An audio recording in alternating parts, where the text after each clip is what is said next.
Welcome back to America Decides from inside Fiserv Forum here at the Republican National Convention in Milwaukee. That place, Fiserv Forum, is beginning to fill up here as delegates and others get set to hear from former President Trump later this evening. You can expect a standing room only crowd. Meanwhile, Vice President Kamala Harris reacted today to J.D. Vance's speech from last night, and the Vice President focused more on what Vance didn't say than what he did. He did not talk about Project 2025, their 900-page blueprint for a second Trump term. He did not talk about it because their plans are extreme and they are divisive.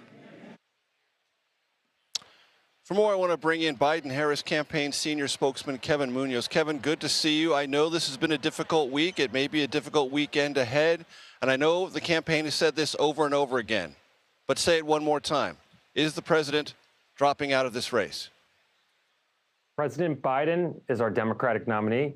President Biden is going to win this November. And after watching some of the nights of the Republican National Convention this week, he is more motivated than ever. We had the architect of family separation on the convention stage last night. We had J.D. Vance talking about how he cares about working people while he shills for Peter Thiel on the convention stage last night.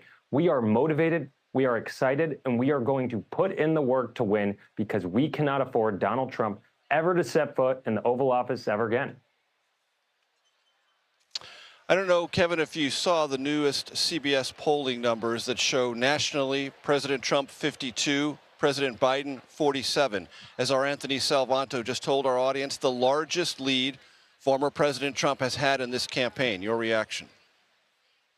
Well, look, we look at a lot of polls. We do a lot of internal polling. We look at a lot of external polling. But we also look at the conversations that we're having with voters at events, at the doors, when we're knocking doors. We look at what our grassroots supporters, which is at historic levels for the campaign, are thinking about and what they are motivated by. And what we continue to see is the more we talk about Project 2025, the more we talk about how dangerous the Donald Trump agenda is for working people and for their rights, the better position we are to win.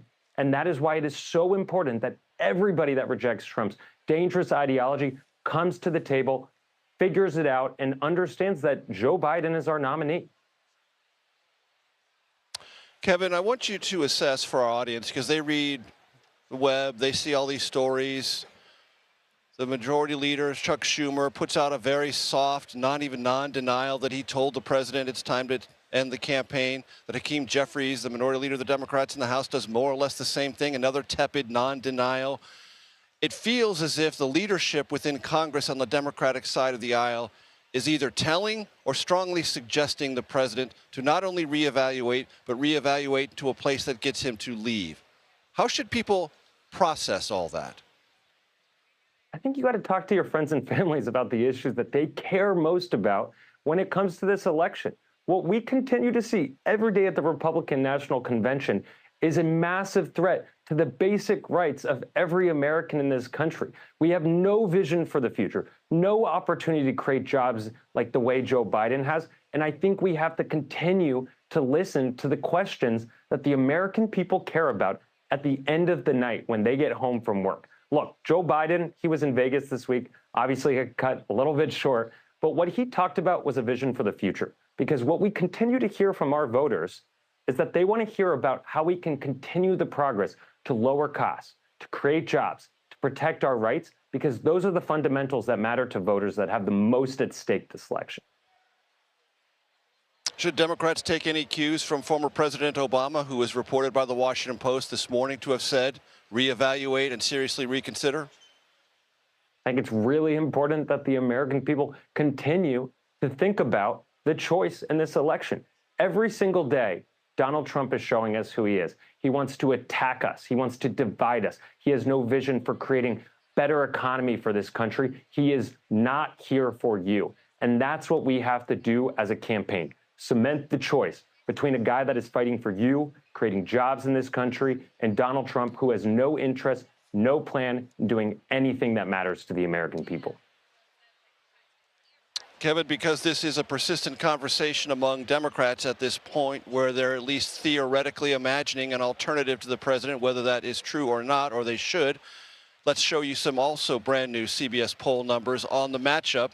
Hypothetical, let me put that in all capital letters, hypothetical between Vice President Kamala Harris and former President Trump. The numbers, as people can see on the screen, 51% Donald Trump, 48% Kamala Harris, slightly better than the gap over President Biden. What does that mean to you, if anything?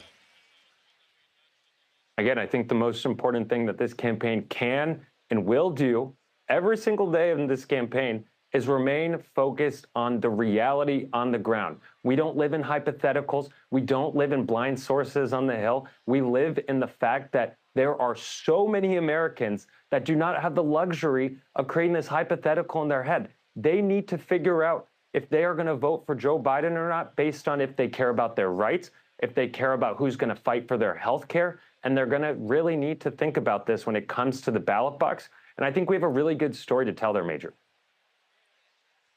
Kevin, preview or pre-butt former President Trump's speech tonight? I don't think we're going to hear any much of a vision from Donald Trump.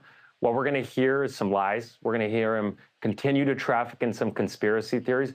And we're going to hear, and this is most importantly, Major, no plan for the American people.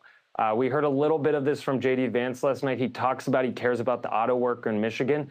Well, why is he so interested in doing nothing to pass the PRO Act in Congress? Why is he so interested in repealing the Inflation Reduction Act, which was creating manufacturing jobs in Washington? I think what you're going to hear is more division, more hatred, and no plan for the working people of this country that deserve a president focused on them. With the Biden-Harris campaign, Kevin Munoz, thank you so very much for your time. Thank you.